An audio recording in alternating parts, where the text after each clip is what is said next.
This day I will tell you a short story about a pair of binoculars.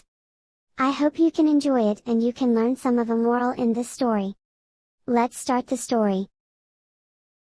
A long time ago, there lived a Mr. Beaver near the river in his lodge.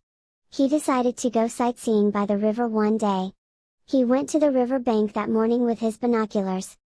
Mr. Beaver put on his binoculars when he reached the riverbank. The riverbank was extremely crowded. Tourists had arrived in groups for a river excursion that included boating and sightseeing.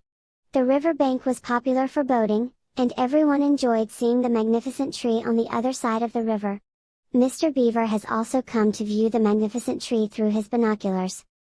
Mr. Beaver ran into an old friend, Mr. Grasshopper, while waiting for the boat. "What a surprise!" he exclaimed.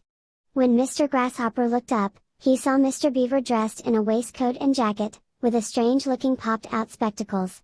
"What a pleasant surprise!" he exclaimed. Mr. Beaver and Mr. Grasshopper exchanged delighted embraces. "I am delighted to see you," Mr. Beaver said. "Did you come here for a boating trip or sightseeing?" Mr. Beaver inquired. "I've come to boat with Mr. Mole and his team," Mr. Grasshopper explained. "When do you have to go boating?" Mr. Beaver inquired. "I'll go boating the day after tomorrow. The boats are fully booked at this time of year, and there is no space," Mr. Grasshopper explained. Then he became intrigued. "Tell me, my friend, what those protruding spectacles you were wearing a few seconds ago are." "These are binoculars, not spectacles," Mr. Beaver explained. "What does it do?" inquired the grasshopper.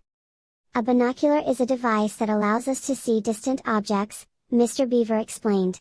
"I can see the tree from where I am, and I don't have to cross the road or the river," Mr. Beaver added.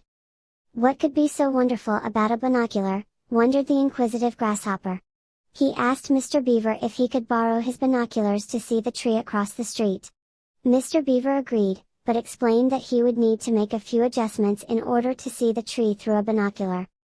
"There are 3 simple steps to using a binocular," Mr. Beaver explained. "First, take your binoculars, and point them in the direction of the tree. Second, use your hand to pivot the lens in order to clearly see the tree. Then, with one eye closed, adjust the lens beneath the right eye. You'll be able to see the tree clearly then," Mr. Beaver explained. The grasshopper was astounded when he saw the tree.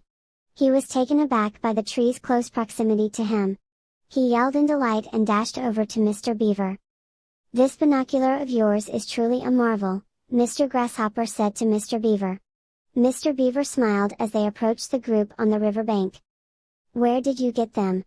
Mr. Grasshopper inquired. Mr. Beaver paused for a moment before saying, "Let's go to my lodge, it's almost tea time." Mr. Beaver and the grasshopper both made their way to his lodge. Thank you for listening my story, I hope you like it. Please show your support by click like and subscribe to this channel. And when you want another story to read, please comment below. My name Kak Aiko, see you on the next story.